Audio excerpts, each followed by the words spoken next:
Bismillahirrahmanirrahim. Assalamualaikum warahmatullahi wabarakatuh.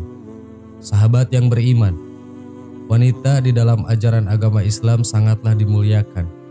Berbeda dengan di zaman jahiliyah, zaman sebelum datangnya wahyu kenabian untuk Rasulullah SAW. Sebenarnya jika kita membuka kitab suci Al-Quran, di surah keempat kita akan menemui judul surah An-Nisa yang artinya adalah wanita. Kemudian kisah tentang seorang wanita suci dan soleha ada di surat ke-19, yakni surat Maryam. Bahkan ketika wanita diuji juga ada judul suratnya, yaitu surat Al-Mumtahanah, surat ke-60. Dan banyak lagi dalam ajaran Islam yang membela hak-hak kaum wanita. Bukannya sebaliknya, seperti anggapan banyak orang bahwa Islam tidak peduli pada wanita. Namun justru akan disampaikan mengenai dua hal kelemahan wanita. Apakah itu? Di sini kita akan membahas sebuah hadis sahih yang diriwayatkan oleh Al-Bukhari, yang ia dapat riwayat tersebut dari Abdullah bin Umar radhiyallahu anhu.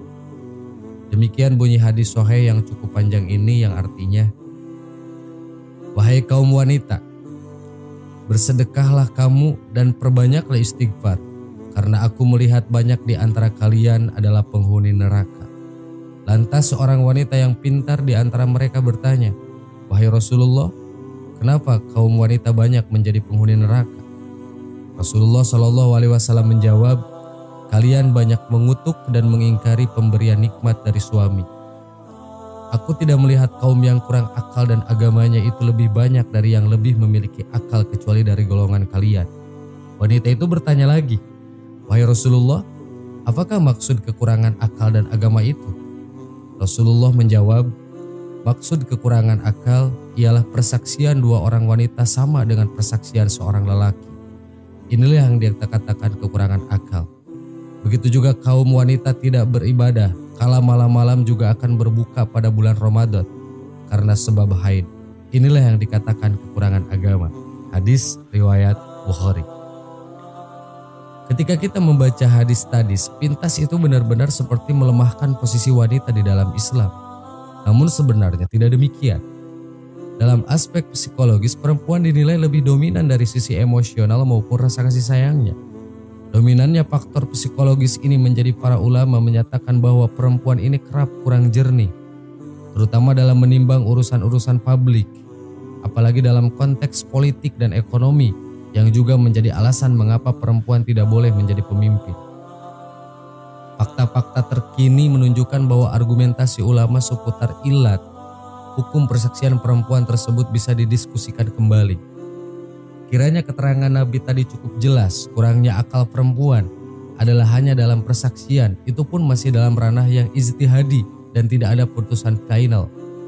Di samping itu, perkara kurangnya agama akibat ujur ibadah bagi perempuan karena sebab haid, nifas atau melahirkan adalah semata fitrah biologis. Hal itu tidak menjadikan perempuan manusia kelas 2, apalagi menjadi alat diskriminasi perempuan dari ruang publik dan keagamaan. Kalaupun hal itu dianggap kekurangan perempuan, alangkah banyaknya kelebihan bagi perempuan di luar halangan tersebut yang bisa dicapai sebagian juga dilakukan oleh laki-laki. Sahabat yang beriman, jadi dari semula yang kita menyangka bahwa itu merupakan kelemahan mutlak seorang wanita, ternyata tidaklah demikian Islam memandangnya. Wanita tetaplah sosok yang mulia. Allahu a'lam. Assalamualaikum warahmatullahi wabarakatuh.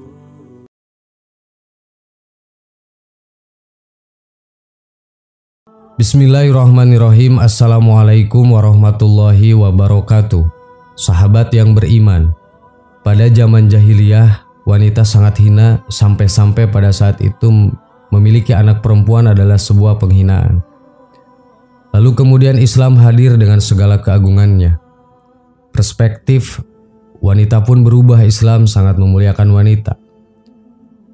Dalam satu riwayat disebutkan saat itu ada yang bertanya kepada Rasulullah, siapa yang patut dicintainya lebih dulu? Kemudian Rasul menjawab, ibumu. Sampai 3 kali pertanyaan itu diulang, Rasul tetap menjawab yang sama, sampai kemudian pertanyaan keempat Rasulullah menjawab, ayahmu. Begitulah Islam sangat mengistimewakan kedudukan seorang wanita. Lalu apa saja keistimewaan wanita dalam pandangan Islam? Simak penjelasannya. 1. Wanita solehah boleh masuk surga dari pintu mana saja. Allah Subhanahu wa Ta'ala memperbolehkan wanita solehah masuk ke dalam surga melalui pintu mana saja yang mereka inginkan. Sebagaimana dalam hadis disebutkan, apabila seorang wanita telah melaksanakan sholat 5 waktu, menjalankan puasa, menjaga kemaluannya dan taat pada suaminya, maka dia akan masuk surga dari pintu mana saja yang disukainya. Hadis riwayat Abu Hurairah. 2. Wanita yang sudah menjadi ibu derajatnya lebih tinggi dibanding seorang ayah. Seorang sahabat bertanya kepada Rasulullah, "Wahai Rasulullah, kepada siapakah seharusnya aku harus berbakti pertama kali?" Rasulullah memberikan jawaban dengan ucapan ibumu, sampai diulangi 3 kali. Baru kemudian yang keempat Nabi mengatakan ayahmu. Hadis riwayat Bukhari. 3. Wanita yang hamil dan melahirkan setara dengan jihad. Hamil, melahirkan dan menyusui adalah kodrat sebagai seorang wanita yang hanya wanita saja yang bisa melakukannya. Bahkan pengorbanan ketika hamil dan melahirkan pahalanya seperti berjihad.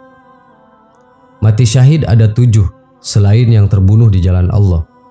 Orang yang mati karena taun, orang yang mati karena tenggelam, orang yang mati karena ada luka parah di dalam perutnya, orang yang mati sakit perut, orang yang mati terbakar, orang yang mati karena tertimpa benda keras, dan wanita yang mati sementara ada janin dalam kandungannya.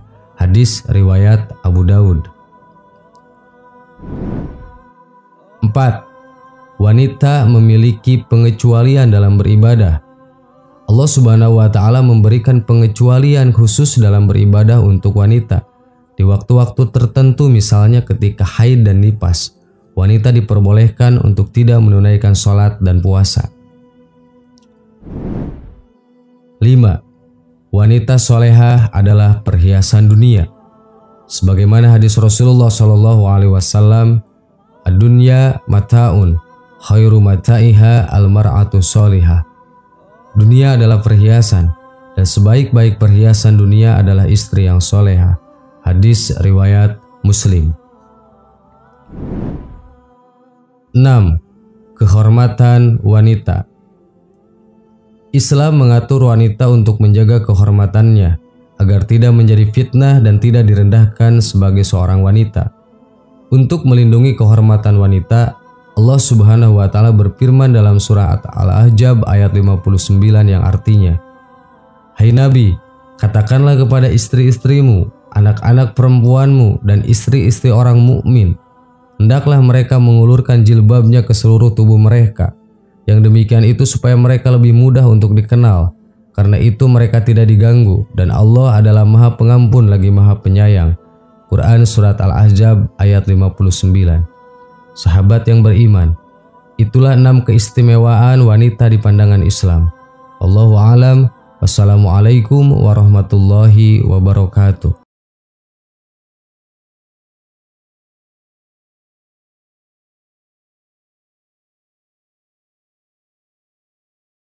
Subhanallah walhamdulillah wala ilaha illallah wallahu akbar. Subhanallah walhamdulillah wala